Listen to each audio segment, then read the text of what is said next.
The thermometer outside Clement Hayes's cabin read 48 degrees below zero, and inside, despite a fire that consumed wood faster than he could feed it, frost climbed the walls.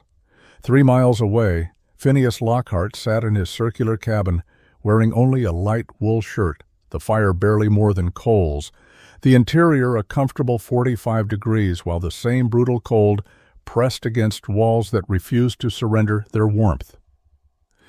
Before we continue, let us know where you're watching from, and if stories of frontier innovation move you, hit that subscribe button, because tomorrow's tale of mountain survival will leave you speechless. Phineas Lockhart woke on the morning of February 9, 1841, to a silence that felt wrong. The usual sounds of his partner moving around the cabin were absent. The fire in their stone hearth had burned down to embers, which was normal for early morning, but the cold inside the cabin was not normal. It was the kind of cold that made breathing painful, that turned exhaled breath into ice crystals before it dissipated.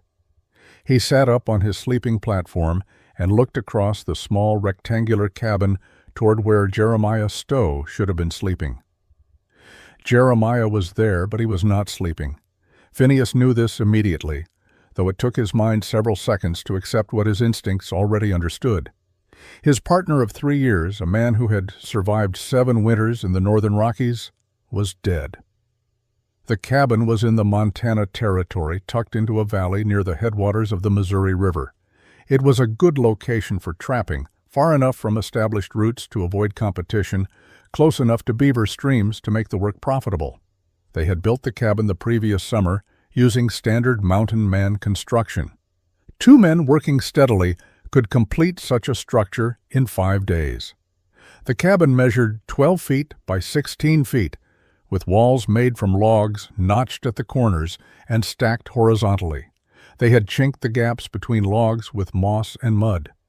The door was simple planks hung on leather hinges. One small window covered with oiled paper let in minimal light. The roof was poles covered with bark and a layer of sod. It was adequate shelter by frontier standards, identical to dozens of other trapper cabins scattered across the Rocky Mountain region. And it had failed to keep Jeremiah Stowe alive through a cold night. Phineas dressed quickly, pulling on layers against the brutal interior temperature. He examined Jeremiah carefully, knowing already what he would find, but needing to confirm it. There were no signs of violence or illness. Jeremiah had simply frozen to death in his sleep. The man had gone to bed in a cabin with a maintained fire and had not woken up. Phineas checked the hearth. Coals remained, enough that the fire had clearly been active during the night. He looked at the woodpile inside the cabin. They had brought in adequate fuel. The evening before, the fire had not gone out from lack of wood. The cabin had simply been unable to retain enough heat to keep a sleeping man alive when the temperature outside dropped far enough below zero. He spent the rest of that day dealing with Jeremiah's body. The ground was frozen too hard to dig a grave, so he wrapped his partner in blankets and secured the body in a small storage lean-to behind the cabin where animals could not reach it. He would bury Jeremiah properly when the ground thawed in spring. That night, Phineas did not sleep. He kept the fire burning high, consuming wood at a rate that would deplete their winter supply in weeks if maintained. Even with the excessive fire, the cabin remained cold. He could feel drafts moving through gaps in the chinking. The corners, where the notched logs created natural weak points, were noticeably colder than the center. Spring arrived slowly in the Montana Territory. Phineas buried Jeremiah on a hillside overlooking the creek where they had trapped together. He marked the grave with stones and spent 3 days alone in the cabin, unable to work, unable to think about anything except the night his partner had frozen to death with a fire still burning. When he finally returned to his trap lines, something had changed in how he saw the world around him. He noticed things he had previously ignored. He paid attention to cabins in ways he never had before. Every structure he encountered became a subject of study, and what he discovered disturbed him deeply. The territory was scattered with trapper cabins, most abandoned seasonally, some occupied year-round. Phineas began visiting them, examining their construction with methodical care. He found a pattern of failure that repeated across every structure he inspected. The failures were not dramatic. They were small, incremental problems that accumulated into life-threatening inadequacy. The notched corners were the most obvious weakness.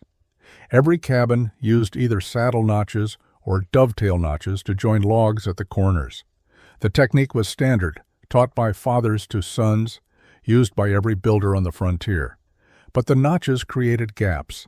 Even when freshly built, the corners allowed air to pass through.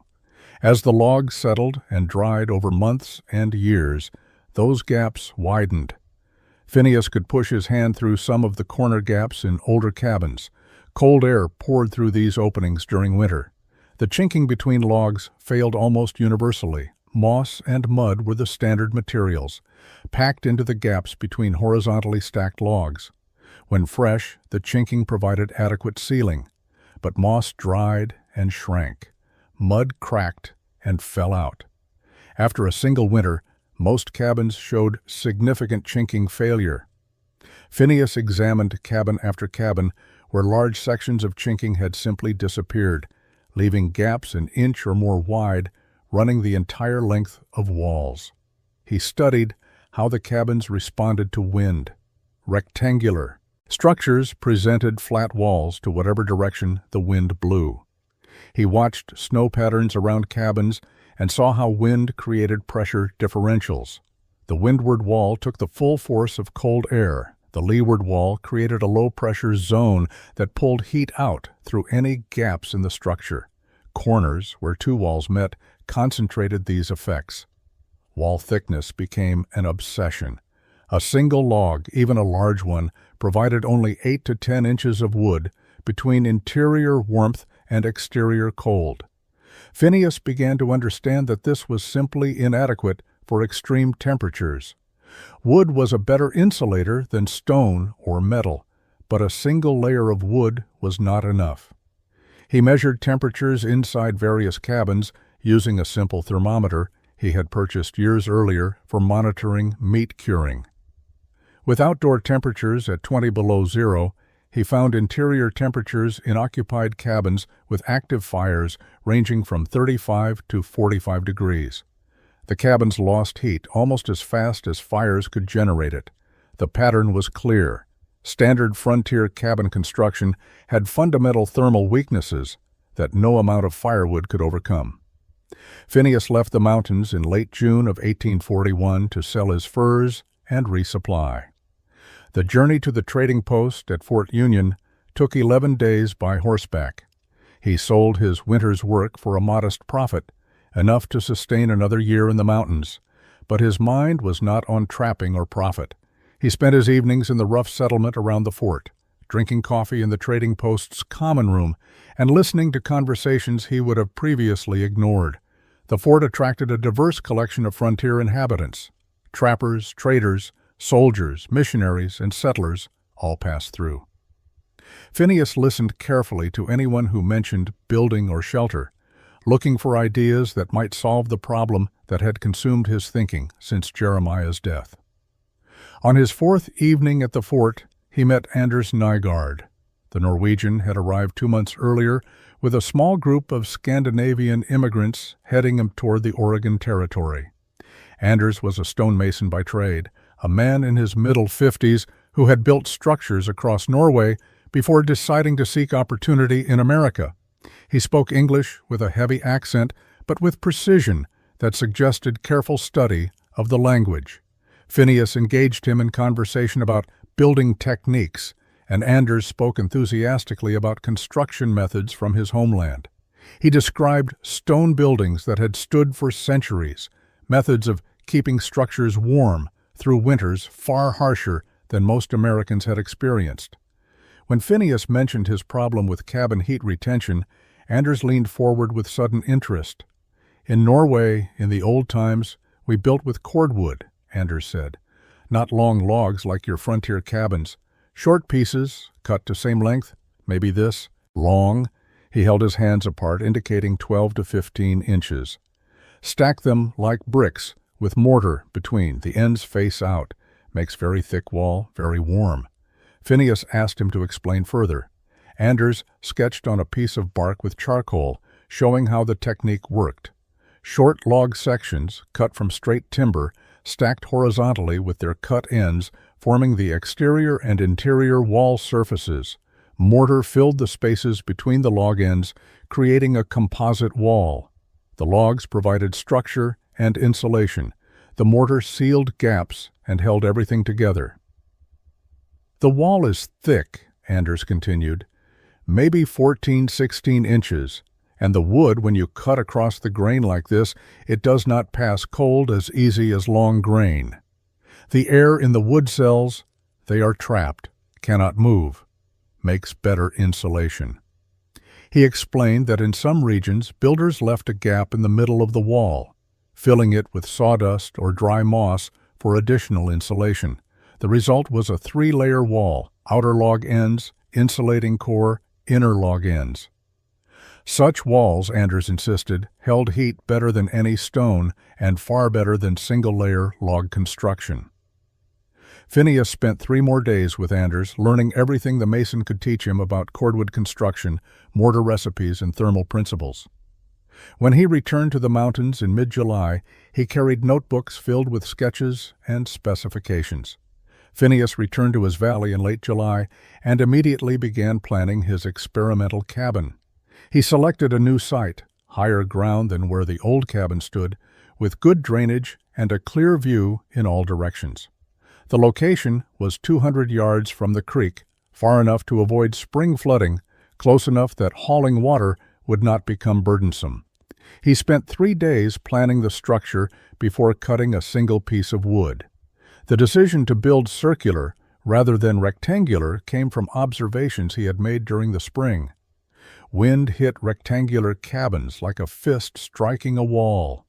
Circular structures, however, allowed wind to flow around them. He had seen this principle in nature, in how water flowed around rocks, how wind moved past rounded hills more smoothly than sharp ridges. A circular cabin would have no corners, which meant no corner joints to gap and leak. Heat from a central fireplace would distribute evenly in all directions rather than having to reach distant corners. The structure would resist snow loads better, with weight distributed around a continuous perimeter instead of concentrated at 4 corner points.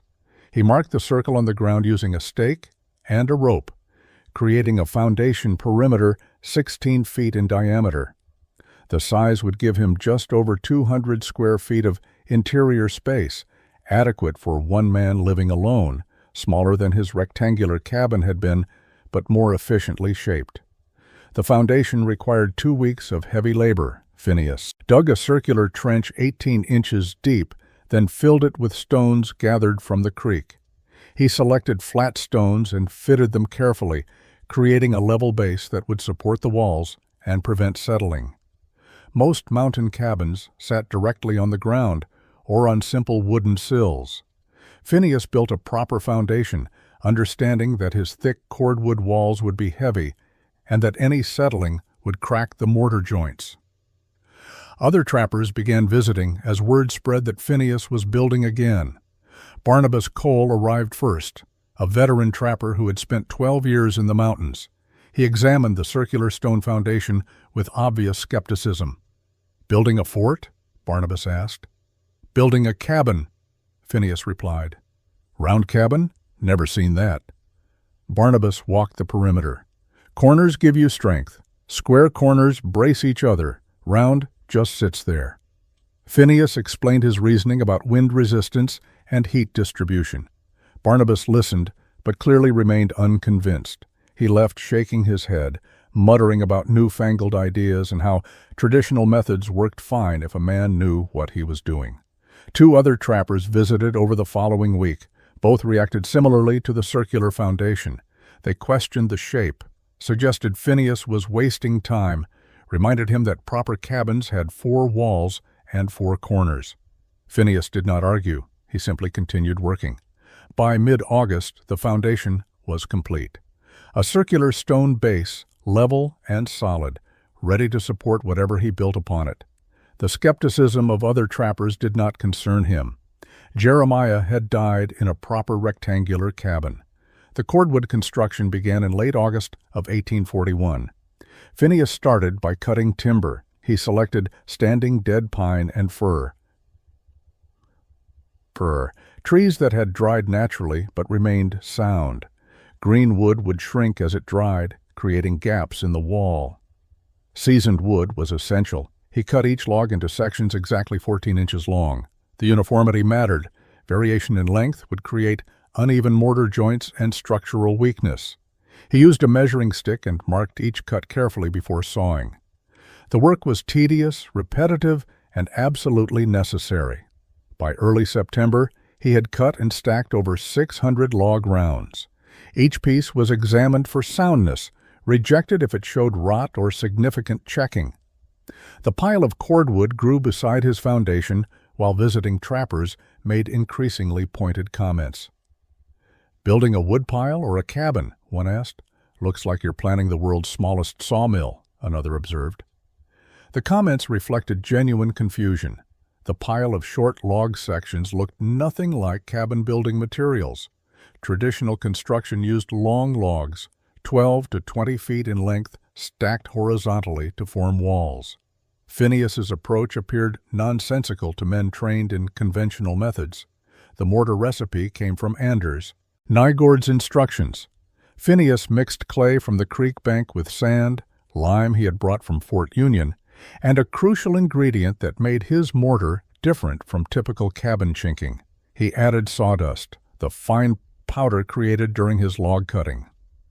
The sawdust served two purposes. It lightened the mortar, reducing weight on the foundation, and it provided insulation. Air trapped in the sawdust reduced heat transfer through the mortar joints. He built the walls one course at a time.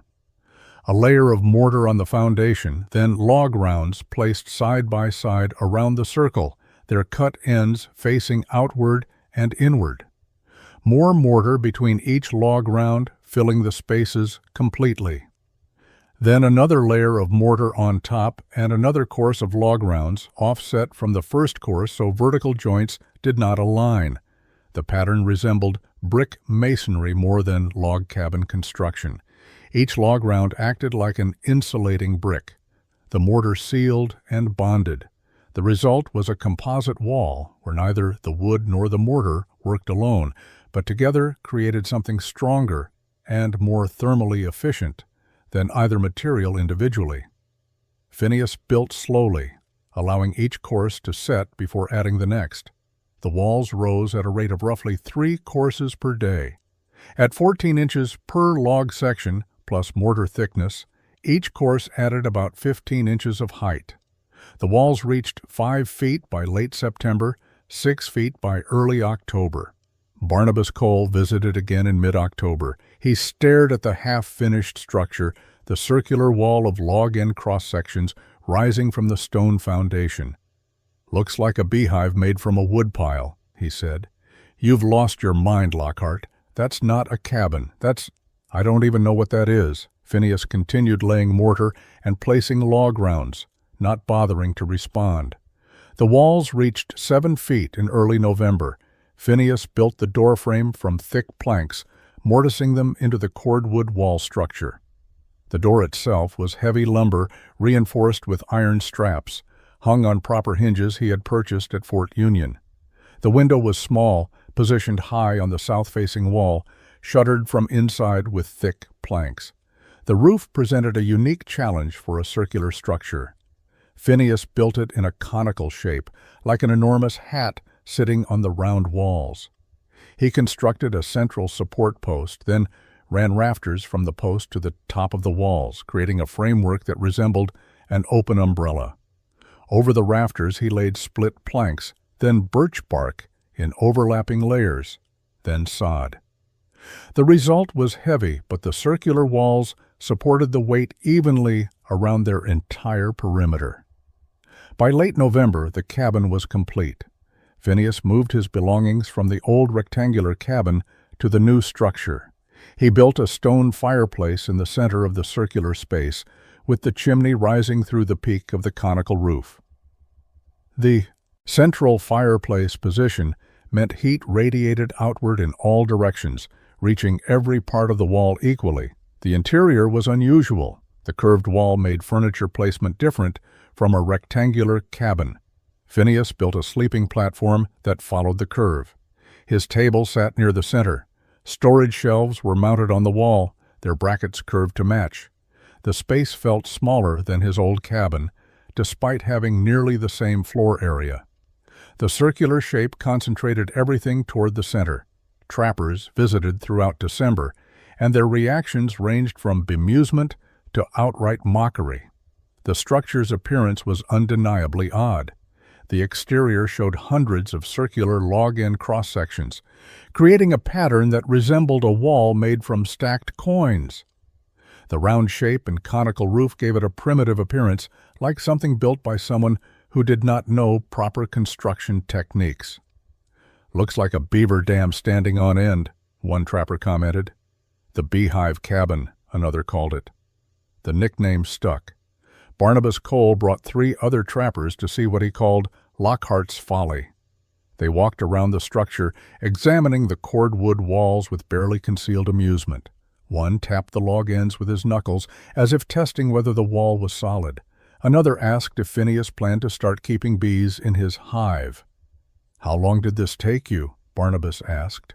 12 weeks, Phineas replied. 12 weeks. Barnabas shook his head. "I can build a proper cabin in 5 days. You spent 3 months stacking firewood and playing mason. And for what?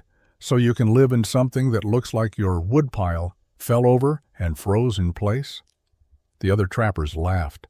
They were not cruel men, but the cabin struck them as absurd, a waste of time and effort that could have been spent on productive work. A real cabin had 4 walls and 4 corners and took less than a week to build. Phineas invited them inside. They declined. December of 1841 was cold, but nothing unusual for the northern Rockies. Temperatures dropped to 20 below zero on the coldest nights. Phineas tested his cabin's performance carefully, monitoring interior temperature with his thermometer and paying attention to how much wood the fire consumed. The results were remarkable. With a moderate fire, the kind that required feeding every 2 to 3 hours, the cabin maintained an interior temperature between 42 and 48 degrees. The thick cordwood walls absorbed heat slowly during the day and released it gradually at night. Even when the fire burned down to coals, the temperature dropped only a few degrees per hour. He noticed the wall surface stayed warm to the touch several feet from the fireplace. In his old rectangular cabin, only the area immediately near the hearth had felt warm. The rest of the cabin had remained cold, with corners especially frigid. In the circular cabin, warmth distributed evenly. There were no cold spots, no dead zones where heat failed to reach. January arrived with clear skies and temperatures that began dropping steadily.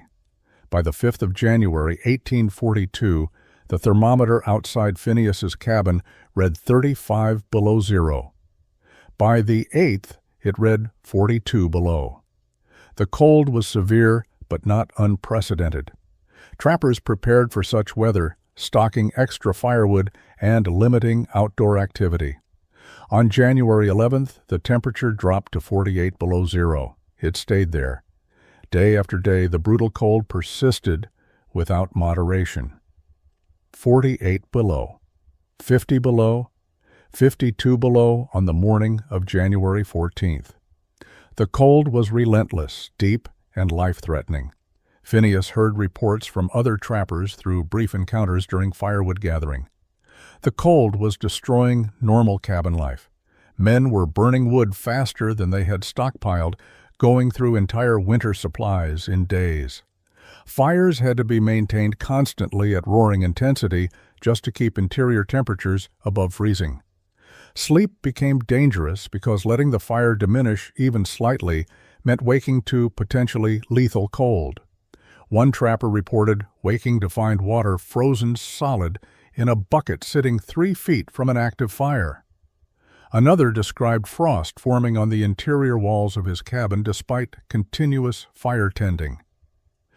The rectangular log cabins, adequate for normal winter conditions, were failing catastrophically under extreme cold. Phineas's circular cordwood cabin performed differently. With outdoor temperatures at 50 below zero, he maintained an interior temperature of 43 to 46 degrees with a fire that consumed about half the wood his old cabin would have required. The thick walls, the insulating mortar, the circular shape that eliminated corners, and the central fireplace all combined to create a structure that resisted heat loss far more effectively than conventional construction. He slept comfortably through the nights, confident that even if the fire burned down to coals, the wall's thermal mass would keep the interior temperature above dangerous levels. The cabin's performance was not just better than standard construction. It was fundamentally different, operating on principles that conventional trappers had never considered. On January 16, 1842, Clement Hayes arrived at Phineas's door. Clement Hayes looked like a man who had been walking through death's antechamber. Ice caked his beard and eyebrows. His hands were wrapped in rags, the fingers barely functional.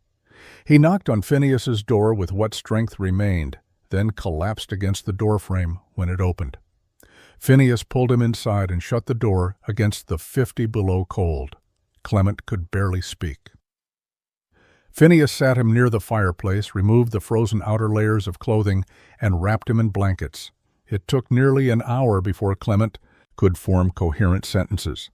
His story came out slowly. Clement's cabin was 6 miles northwest, a standard rectangular structure he had built 3 years earlier. When the extreme cold arrived, he had tried to maintain adequate interior temperature through constant fire tending. He burned wood continuously, feeding the fire every 30 minutes day and night. The cabin still barely stayed above freezing. On the 4th day of extreme cold, Clement had run through his indoor wood supply. Going outside to retrieve more from his woodpile had been agonizing. The cold attacked exposed skin within seconds. Each trip outside required wrapping every inch of his body, and even then the cold found ways through. His hands had taken the worst of it. By the 6th day he was burning wood faster than he could safely retrieve it from outside. His stockpile, which should have lasted 2 months, was nearly exhausted. He realized he faced a simple equation. He could stay in his cabin and freeze when the wood ran out, or he could attempt to reach another trapper's shelter while he still had strength. He had thought of Phineas and the strange round cabin. Other trappers mocked it, but Clement remembered thinking the thick walls might hold heat better than conventional construction. It was his closest option. He had wrapped himself in every piece of clothing he owned and walked. "How is it so warm in here?" Clement asked when he could finally speak normally. The cabin's interior was comfortable, almost cozy. The fire in the central hearth was moderate, not the roaring blaze Clement had been maintaining in his own cabin, yet the temperature was easily 45 degrees, warmer than his cabin had been, with 10 times the fire. Phineas explained the cordwood construction, the thick insulated walls, the circular shape, the thermal mass that stored and released heat slowly. Clement listened, looking around the interior with new understanding. He reached out and touched the wall. It was warm, retaining heat from the fireplace several feet away. "I burned everything," Clement said quietly. "My whole winter supply, gone in a week. And it wasn't enough. The cabin just bled heat faster than I could make it." He looked at the moderate fire in Phineas's hearth. "You're barely burning anything." "The walls hold it," Phineas replied. "In a rectangular cabin, heat escapes through corners and gaps. Round cabin has no corners. Thick cordwood walls trap the warmth." Clement stayed for 3 days while the brutal cold persisted outside. The extreme cold broke on January 19, 1842. Temperatures rose to a relatively mild 10 below zero, then climbed further over the following days. The territory emerged from the deep freeze to assess the damage. 3 trappers had died, frozen in their cabins despite having wood supplies. Dozens more had burned through their entire winter stockpiles and were forced to leave the mountains early or seek shelter with better supplied neighbors. Clement Hayes returned to his cabin to salvage what he could. The structure was intact, but his supplies were depleted. He decided to winter with a trapper 15 miles south, rather than attempt to gather enough wood to survive another potential cold snap. Before leaving, he stopped at Phineas's cabin to say goodbye. "I'll be back in the fall," Clement said, "and I'll be building one of these." He gestured at the circular cordwood walls. "I don't care what Barnabas and the others say. I nearly died in a proper cabin. You sat comfortable in this one. That's all the argument I need." Word of the cabin's performance spread slowly through the scattered trapping community. Trappers were independent, skeptical men who did not easily abandon traditional methods, but survival was the ultimate argument. Those who had suffered through the extreme cold, who had burned through their wood supplies while still freezing, began asking questions. Phineas received visitors throughout the spring of 1842. Some came out of curiosity, others came with serious intent, asking detailed questions about construction techniques, mortar recipes, and wall thickness. He shared everything freely. The knowledge was not secret. Anyone willing to invest the time and effort could build a similar structure. Barnabas Cole arrived in April. He did not apologize for his earlier mockery, but his attitude had shifted noticeably. He examined the walls carefully, asking how Phineas had learned the technique and whether cordwood construction could be adapted to a rectangular cabin. Phineas explained that the circular shape was essential for eliminating corner heat loss. Barnabas listened, took notes on a piece of bark, and left without committing to anything. The summer of 1842 saw the first imitation. A trapper named Josiah Mears built a cordwood cabin 8 miles from Phineas's location. Josiah kept the circular design, but made his structure larger, 20 feet in diameter. He visited Phineas 3 times during construction to verify details and problem-solve challenges. By September, Josiah had a completed circular cordwood cabin ready for winter. 2 more were built in the summer of 1843. By 1844, 7 circular cordwood cabins existed in the northern Montana Territory. The design spread not through promotion or formal teaching, but through simple pragmatic adoption. Trappers who had nearly frozen in conventional cabins built better structures. Those who were skeptical continued with traditional methods until circumstances convinced them otherwise. Barnabas Cole finally built his circular cordwood cabin in the summer of 1845. He never acknowledged that Phineas had been right, but the cabin spoke for itself. Phineas Lockhart left the mountains in the spring of 1847. He had trapped for 11 winters, longer than most men survived in the northern Rockies. He had accumulated modest savings and grown tired of the isolation. The fur trade itself was changing. Beaver populations had declined from decades of intensive trapping. Market prices for pelts had dropped as fashion shifted away from felt hats. The era of the mountain man was entering its final years. He traveled west to the Oregon Territory, purchased land in the Willamette Valley, and established a small farm. In 1849, he married a widow named Catherine Brennan, who had crossed the plains 2 years earlier. They had 3 children together, lived quietly, and rarely spoke of the mountain years. To his family and neighbors, Phineas was simply a farmer who had once worked in the fur trade. Nothing remarkable about that in Oregon, where half the settlers had similar histories. He died in February of 1869 at age 53 from pneumonia. His grave in a small cemetery outside Salem carried a simple marker with his name and dates. No mention of cabins or innovations. To those who knew him in Oregon, he had lived an ordinary life. But in the mountains he had left behind, his legacy remained in physical form.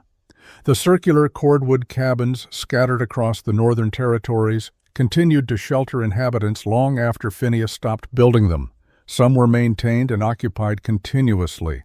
Others sat empty for seasons. then welcomed new occupants as trappers, prospectors, or settlers discovered them. The technique spread beyond the original Montana territory.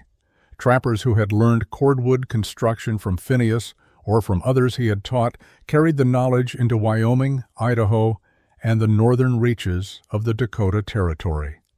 Variations developed. Some builders made the structures larger, others experimented with different mortar recipes or wall thicknesses. A few attempted rectangular cordwood buildings, though these never performed as well as the circular designs. By the 1850s, the phrase round cabin carried specific meaning in frontier communities across the northern Rockies.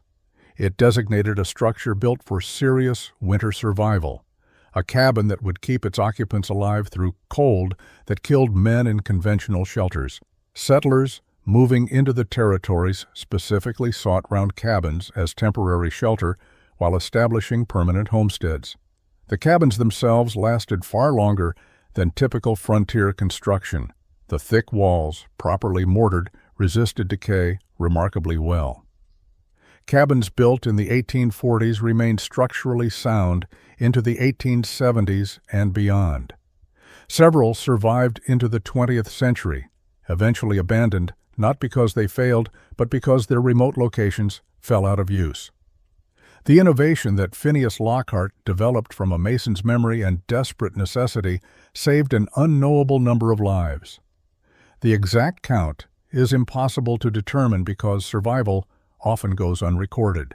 But across 3 decades, in the harshest winters the northern Rockies offered, people stayed warm in circular cordwood cabins while conventional structures failed around them. The technique worked. That was sufficient legacy for any frontier innovation.